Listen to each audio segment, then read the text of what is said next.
Pues válido. seguimos. Oye, qué buen tema está el día de hoy, Luis. Sí, un tema que siempre nos piden ahí los ordenados, hablar un poco de literatura mezclada con cuentos. Y pues qué mejor hablar de los hermanos Grimm. Sí, Los- grandes cuentos de estos hermanos. La inspiración de Disney. ¿Han escuchado ustedes hablar de los hermanos Grimm? Sí, Sí. pues son estos recopiladores famosos de cuentos alemanes, ¿no? Bueno, de cuentos europeos, o Ajá. sea, que recopilaron esta colección y muchos de esos cuentos pues son las como se dice, películas de Disney o cuentos que hasta el día de hoy leemos. Sí, recopilaron, aparte de leyendas, de cuentos, también hicieron ahí como un diccionario alemán. Ok. Sí, existe la ley de Grimm. Era un Eran grupo, una hermanos, sociedad. eran tres hermanos. En realidad los hermanos Grimm fueron eruditos, fueron filólogos, mitólogos, investigadores culturales, lexicógrafos, escritores alemanes que coleccionaron y publicaron juntos pues el folclore y libros durante el siglo XIX, ¿no? Ajá. Trataban de buscar folclore alemán o libros alemanes, pero en realidad fueron mucho más allá. También encontraron franceses, encontraron de otras culturas, pero muchas de las historias de los hermanos Grimm se mezclan también con otras culturas, con cultura asiática. Ahorita vamos a hablar, Ok. por ejemplo, de la Cenicienta, que viene, hay cuentos egipcios, ¿no? Se que hablan de la inspiraron de Cenicienta. Las Mil y Una Noches también. Sí, de sí, ahí se sacaron inspiraron de cuentos. muchas cosas. Ellos están entre los primeros y más conocidos coleccionistas, ¿no? Popularizaron los relatos orales, ¿no? Tradicionales, como la Cenicienta, el Príncipe Rana, la Pastora de Ocas, Hansel y Gretel, Rapunzel, Pulgarcito, la Bella Caperucita. Durmiente, el Gato con O Botas. sea, todo lo que los que conocemos, ¿no? Todos los cuentos de que Sí, claro, estuvieron en los nuestra infancia occidentales. y en muchas generaciones. Sí, o sea, ellos eran filólogos. Sí, o sea, ellos eran eruditos, pero no me acuerdo, o sea, y estaban estudiando, ¿no? Entonces, cuando ellos estaban estudiando en la universidad, un maestro quería recopilar todas las poesías del pueblo, ¿no? Ok. Entonces, le recomiendan a uno de estos hermanos para que lo ayude a hacer la tarea de recorrer Alemania e ir buscando todos estos poemas. Ok. Y de ahí es donde ellos sacan la idea de recopilar ellos cuentos, ¿no? Claro. Y empiezan a recopilar cuentos, pues, que en teoría habían sido pasados de boca en boca durante cientos de años. Cuentos orales. Cuentos orales. Sí, que después les contaron ahí ciertas familias y de ahí Sí. sacaron inspiración para sus obras, ¿no? Para publicar sus obras. Y que de hecho uno de ellos se casa con una de las hijas de una de esas familias, De ¿no? la Ok. contadora de cuentos. Sí, o sea, creo que primero era una que se llamaba Dorotea. O sea, yo te los preparo y tú los cuentas, ¿verdad? Sí. Sí, hace cuenta, pues eran cuentos que iban pasando de generación en generación, Ajá. cuentos. Sí, pues como si te acercaras con una abuelita y le preguntaras las leyendas de México. Sí, y ellos las querían recopilaras. recopilar leyendas también, pero te digo, no nada más era eso, o sea, igual eran filólogos. Acuérdate que la filología, este significado de el amor por las palabras, ¿no? O el estudio de los textos escritos. Entonces, no sé si ustedes recuerden, por ejemplo, en la filología es muy popular la piedra de Rosetta. Ok.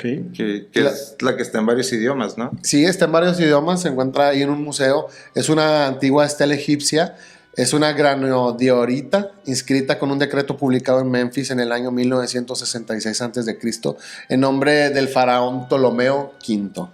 Okay, entonces, en el decreto, ahí en la piedra, vienen escritas 3 escrituras distintas, ¿no? En el texto superior vienen jeroglíficos egipcios, en la parte intermedia está en escritura demótica y la inferior es griego antiguo. Okay. La estela se talló en el periodo helenístico y se piensa que originalmente estuvo expuesta dentro de un templo, ¿no? Posiblemente un templo cerca de la región de Sais. La piedra de Rosetta fue el primer texto plurilingüe, ¿no? Okay. Descubierto en tiempos modernos. Después de eso empezaron a salir copias de la piedra, pero en yeso. Okay. Ya para que la gente la pudiera tener. Entonces, esas copias empezaron a circular como en varios museos, se les empezaron a entregar a varios eruditos europeos. Sí, para que la pudieran tener, lo pudieran estudiar. Entonces, los británicos derrotan a los franceses en Egipto y la piedra se transporta a Londres, ¿no? Entonces, ahí en Londres se firma como una capitulación que le llaman la capitulación de Alejandría. Esto pasó en el año 1800, 1801. Okay. Entonces, desde ahí, desde el año 1801, 1802 se expone la piedra, se expone en el Museo Británico, donde es la pieza más visitada. Y luego la piedra, o sea, que tenía varios idiomas, dices. Sí. Pero ¿qué significado tenía o qué era lo que Pues, quería decir? La primera traducción aparece después de que fue expuesta en el museo, Ok. la completa, porque la primera traducción completa del texto en griego apareció en 1803. Entonces, el decreto deja constancia de que Ptolomeo V regaló plata y granos a los templos y que en su 8º año de reinado, durante una inundación, especialmente una inundación que pasaba ahí en el Nilo, que era el río que pasaba por Egipto, ordenó embalsar las aguas sobrantes para beneficio de los agricultores. A cambio de estas acciones, los sacerdotes elevaron plegarias en el cumpleaños del faraón. El día de coronación se celebraría anualmente y todos los sacerdotes de Egipto le servirían junto a los otros dioses. Pero entonces es como que un ritual o es una No, pues le ceremonia. otorgaron una celebración anual. Ok. Le otorgaron como un decreto. Ok. Es un decreto. Como lo publicamos en el Diario Oficial de la Nación. Ah, ok. Pero ese Egipto. era como su Exactamente, forma. era su forma de colocarlo, ¿no? Entonces, de hecho, el decreto concluía con la instrucción de que se tenía que colocar una copia Ok. de la estela en cada templo, ¿no? Ya. Ok. Entonces, y de hecho iba a estar inscrita que estaba escrita con el lenguaje de los dioses. Sí, entonces era como un decreto. Entonces, Era como publicarlo en el Diario de la Nación. ya, o sea, y el poder estudiar este tipo de cosas se hace más posible porque tenía relativamente poco que la imprenta acababa de existir, ¿no? El filólogo debía poseer, pues no solo el conocimiento, sino debía tener también, perdón la redundancia, conocimientos lingüísticos, literarios, también conocimientos históricos, geográficos, artísticos, retóricos. Por eso un filólogo era la persona ideal para reconstruir este tipo de textos, ¿no? Para limpiar todos los textos de errores, modernizarlos, restaurarlos. Entonces los hermanos Grimm Están Es considerados. prácticamente lo que hicieron. exactamente, es prácticamente lo que hicieron, eran filólogos a fondo. En Alemania, en esa época, como tú dices, les encargaron una tarea y hicieron, pues, se puede decir que tuvieron éxito.